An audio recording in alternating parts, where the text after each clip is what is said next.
Olá, eu sou Matheus Colassino e esse é o blog Civil Imobiliário. Hoje temos a honra de falar com o professor Paulo Henrique dos Santos Lucon. O professor é advogado, livre docente, doutor e mestre pela Faculdade de Direito do Largo de São Francisco, onde inclusive leciona, é professor associado do Departamento de Direito Processual.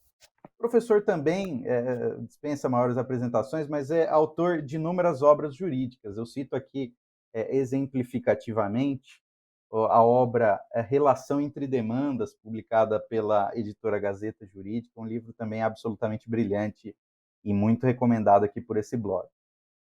Puxando um pouquinho para a nossa conversa, professor, o professor foi, durante alguns anos, presidente do Instituto Brasileiro de Direito Processual. E o IBDP atuou exatamente como amicus curiae no julgamento dos casos envolvendo o tema 1076 do STJ. E o professor, como um representante do IBDP, acabou atuando muito ativamente nessa questão. Então, professor, gostaria de começar perguntando qual era a discussão travada no âmbito aí desse tema 1076 do STJ? A todos e a todas que nos ouvem, não é? E dizer que o tema do tema 1076 do Superior Tribunal de Justiça diz respeito aos honorários advocatícios, né? O tema de fundo é esse, não é? E saber se é possível, se era possível ou não a fixação equitativa dos honorários sucumbenciais em causas de valor elevado. Não é? Essa foi uma discussão que se travou no âmbito do STJ e redundou nesse tema 1076 por força dos recursos especiais repetitivos. E o Instituto Brasileiro de Direito Processual, que é uma instituição fundada em 1958 e que eu presidi por 6 anos, vem sendo instado a se manifestar sobre temas de direito processual pelas cortes do país. E o STJ muito nos honra quando faz essa consulta ao IBDP, não é? Esse instituto, então, tem sede lá na Faculdade de Direito da Universidade de São Paulo, mas foi fundado no Rio Grande do Sul por clássicos processualistas, e a partir daí a gente vem trabalhando em cima de recursos, em cima de questões processuais que o IBDP é chamado, ou às vezes até por deliberação da diretoria, nós nos manifestamos. No caso do tema 1076, nós reputamos importante a nossa manifestação para tentar espelhar qual era a mens legis, qual era o objetivo do legislador ao tratar do tema dos honorários, que foi um tema extremamente debatido quando da elaboração do Código de 2015. Maravilha. E, professor, eu queria que o professor explicasse aos nossos ouvintes, falasse um pouco sobre os bastidores dessa atuação, enfim, como foi na prática, como se deu essa atuação do IBDP. O IBDP acaba atuando como amicus curiae, né, nos mais variados processos, e acaba apresentando a sua manifestação naqueles processos em andamento. Então, esse é mais um dos casos em que o IBDP se manifestou. Não difere em nada dos demais, é algo absolutamente normal, e evidentemente que essa questão é objeto de deliberação junto à diretoria, é feita uma discussão em torno do tema dos honorários. Essas deliberações, às vezes, não são feitas à unanimidade, em outras vezes isso acontece. No caso dos honorários, como é um tema sensível para, digamos, uma parte daqueles integrantes do IBDP que compõem a chamada Fazenda Pública, muitos optaram por não se manifestar, não é? Nem chegaram a se manifestar contrariamente, mas reputaram importante não se manifestar, dado que era um problema sensível que acabava afetando a própria carreira. Então, muitos optaram por não se manifestar, mas a imensa maioria procurou espelhar qual foi o espírito que se deu durante a lei. Não é? Nós tivemos alguns avanços ali no CPC, que foi o parágrafo 3º do artigo 85, estabeleceu as faixas naqueles processos em que a Fazenda Pública é parte. Também se atribuiu num determinado parágrafo do artigo 85 os honorários advocatícios aos advogados públicos, e tudo isso foi objeto de intensa discussão no Congresso Nacional, nas duas casas legislativas. E evidentemente que o critério de ter o valor elevado não pode ser um critério para afastar aqueles percentuais estabelecidos pela própria lei. Não é? Então, seria um critério para simplesmente um critério que não está na lei. Não é? O valor elevado está fora da legislação e seria algo como permitir o judiciário legislar, o que é vedado. E também qual é o critério de se saber o que é valor elevado. Né? Então, se optou por fazer essa manifestação de uma maneira bem independente e totalmente isenta, dentro daquilo que entendíamos que tinha sido objeto de deliberação dentro das discussões que redundaram no artigo 85 do próprio Código de Processo Civil. Sim, sim. E foi exatamente nessa linha que se deu o resultado do julgado, né, professor? A tese fixada acabou entendendo da mesma forma. Veja, a gente tem que ter. A equidade é um critério que surge quando você não tem critérios objetivos, você não sabe o valor econômico envolvido da controvérsia. Agora, estabelecer os honorários a partir do valor ser elevado ou não, sem nenhum critério, isso acaba fugindo do espírito da lei. A lei, quando quis definir um valor, não é, ou um critério para apuração do valor, assim o fez no parágrafo 3º do artigo 85. Fora dessa hipótese, a gente não pode fazer uma interpretação extensiva da fixação dos honorários por equidade quando a causa for de valor alto. Né? Então, esse resultado acabou prevalecendo e, evidentemente, que os honorários devem ser fixados aí no percentual estabelecido pela lei. Né? Então, isso que acabou prevalecendo. Evidentemente, sempre há um dissenso por parte de alguns ministros, que eu chamaria que tem, digamos, uma tendência mais fazendária de proteger o fisco, mas se a gente pegar o espírito da lei mesmo, o espírito da lei é esse de se estabelecer, se observar os critérios do parágrafo 2º e do parágrafo 3º do artigo 85. Então, fica muito aleatório colocar valor elevado. Né? Aquilo que só um advogado que atua numa causa de grande valor sabe a responsabilidade que ele tem e o trabalho que ele tem. Às vezes, alguns julgadores que nunca advogaram, nunca tiveram a experiência de advogar, não sabem tudo que está por trás de uma intensa discussão numa causa, né, dos riscos envolvidos, da responsabilidade do profissional e de todos aqueles que o cercam. Né? A estrutura de um escritório é muito grande, às vezes o advogado está realmente antecipando esses gastos que teve ao longo de anos, às vezes décadas, e isso tem que ser levado em consideração, e essa foi a ideia de se estabelecer não só aqueles percentuais nas causas em que a Fazenda Pública for parte, mas também naquelas hipóteses em que tivermos aí uma discussão do benefício econômico, e aí a fixação dos honorários deve observar esses critérios, que são critérios objetivos, e não dá para colocar uma subjetividade onde o legislador não colocou. Não é? Sim, exatamente. E, professor, uma outra questão que acaba se colocando é que a tese fixada em sede de recurso especial repetitivo, ela deve ser observada, né, pelos juízes e pelos tribunais. E diz lá, professor, o artigo 1042, né, que prevê lá o agravo em recurso especial e o agravo em recurso extraordinário. Diz lá que ele é cabível, salvo quando a decisão for fundada na aplicação de entendimento firmado em regime de repercussão geral ou em julgamento de recursos repetitivos.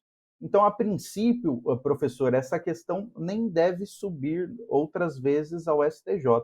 Eu ouvi um Não, pouquinho do professor, como o professor enxerga essa não, os questão. tribunais locais já vêm aplicando esse tema repetitivo, né? Eles ficaram Sim, obstados nas presidências, né? Esses recursos nas presidências dos tribunais locais, e agora os presidentes dos tribunais locais simplesmente estão determinando a aplicação daquilo que consta do enunciado mencionado. Então, isso tudo não vai para o STJ. O STJ tem esse sistema o sistema dos recursos especiais repetitivos, o extraordinário é outra questão que está se delineando por outro sistema, não é? Mas nos repetitivos, o que se está criando é uma verdadeira corte infraconstitucional. O STJ não tem sentido ficar decidindo novamente essa montanha de recursos atinentes ao mesmo tema nos quais já houve a deliberação em tema de repetitivo. Então, esses recursos a gente já vê assim os presidentes dos tribunais locais já determinando a aplicação, e aí simplesmente isso volta para o primeiro grau e o juiz de primeiro grau, o juiz responsável pela causa, deve observar aquilo que consta do enunciado, né? Esse é mais um tema e assim deve funcionar. É como uma corte de precedentes. O sistema brasileiro coloca esses chamados precedentes à brasileira, né, esses precedentes qualificados. Um deles é justamente aquele objeto de decisão em recurso especial repetitivo.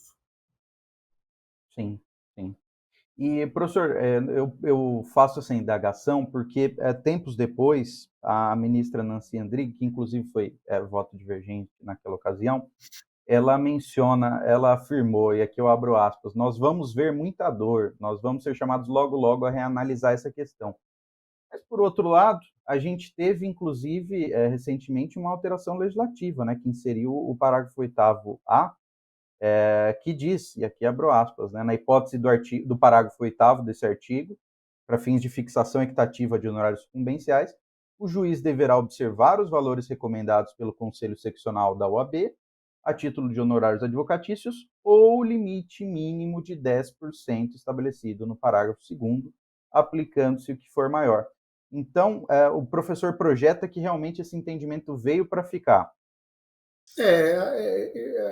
Aqui no Brasil a gente não consegue fazer muitas previsões, não é? A gente vive o dia a dia aqui, não é? O Brasil não é para amadores, não é? Já dizia o sábio, não é? Nós temos uma lei, a lei tem que ser observada, esperamos que essa lei seja observada, isso foi objeto de discussão, foi discutido no Congresso Nacional, nós temos uma lei, não é? E essa lei tem que ser observada. Esse pronunciamento, respeito muito o entendimento da ministra Nancy Andrighi, uma das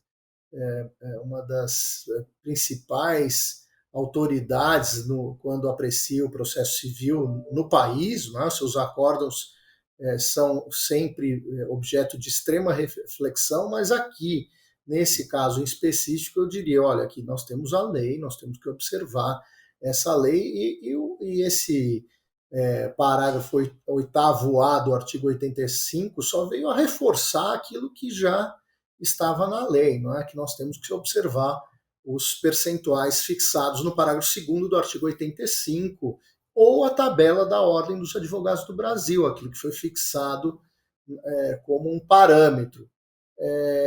A gente sabe que, em alguns casos, os honorários terão um valor elevado, mas a esses valores elevados está acompanhada a responsabilidade do profissional, os anos de empenho, o trabalho, não é? E a gente sabe que os advogados trabalham em muitas outras causas onde não recebem nada, não é? Então a gente tem já um sistema que já funciona assim, e isso esses novos dispositivos serviram para não ter justamente aquelas distorções que ocorriam no CPC de 73, onde ficava um critério totalmente aleatório, não é? o advogado não tem aposentadoria integral, o advogado trabalha finais de semana, não tem férias, a gente tem aquele período de recesso, mas a gente sabe que para o advogado de contencioso, ainda assim é muito comum ele ter responsabilidade, ele ter que analisar as causas, os clientes demandam todo momento, feriados, finais de semana, não há hora para o advogado, para o trabalho do advogado. Então a gente é uma visão muito restrita pensar que o trabalho do advogado se cinge à elaboração de petições, não é? O sujeito faz lá uma exceção de pré-executividade e ganha. Então, fala, foi só uma petição, mas não sabe todo o trabalho que está por trás e todo o conhecimento que teve que ser desenvolvido ao longo de anos, não é? Então, isso tem que ser levado em consideração. Quando nós estamos com um problema de saúde, nós vamos procurar um médico e que esse médico seja o melhor possível, o melhor que nós podemos pagar, para que a resposta seja adequada, não é? Então, a mesma coisa funciona com os advogados. O advogado tem responsabilidade, e evidentemente que em questões complexas se pede que haja a intervenção de um advogado que tenha a melhor qualificação profissional possível. Então, tudo isso deve ser levado em consideração pelos julgadores. Infelizmente, não são todos que têm essa visão, e eu atribuo que parcela desses se dá muitas vezes por não ter tido a experiência necessária à advocacia. Seria muito importante, então, que até nos concursos públicos, principalmente de magistratura, houvesse um tempo necessário para que o sujeito se tornasse um magistrado com uma experiência efetivamente prática e demonstrada na advocacia. Porque é muito difícil estar do outro lado do balcão e às vezes a gente vê um julgamento no tribunal e não tem a ideia do que é preparação de memoriais, distribuição de memoriais, sustentação oral, interlocução com o cliente. Isso tudo tem que ser levado em conta e, na verdade, são aspectos aqui que integram a atividade do advogado, e o legislador acabou optando por ter um critério mais objetivo, não ficar um critério aleatório por parte do julgador, que, como eu disse no sistema anterior, gerava grandes e profundas injustiças.